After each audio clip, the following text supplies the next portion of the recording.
Guys, yung aming doggy guys. Tingnan nyo guys, dyan talaga siya nakahiga. Ito, doon naman si ate. si ate. Si ate. Ayan, hayaan mo na te. Ayan, yan yung kwarto ni ate. Ayan, hiyang-hiya si ate. Ayan, nakahiga. Ayan guys, yung kanyang aso. Tagabantay niya yan guys. Hindi mo pwedeng puntahan yan si Clarice. Kasi guys, pag once napuntahan mo yan guys, magagalit yan guys. Pero ngayon hindi siya nagalit guys. So, kasi siguro nakita niya yung camera guys. Tuwang-tuwa din siya guys. Hi Aris, you are sleeping baby. Good night my baby Aris. Aris, good night baby ko. I love you. Tingnan mo guys, yan, may tulugan talaga yan guys. Diyan siya oh. Okay guys, oh.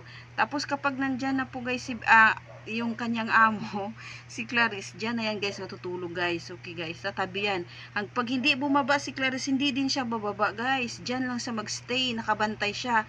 Tapos pag pinuntahan mo si Clarice, magagalit yan guys. Magagalit yan kasi nagsiselos siya sa akin para kay Clarice.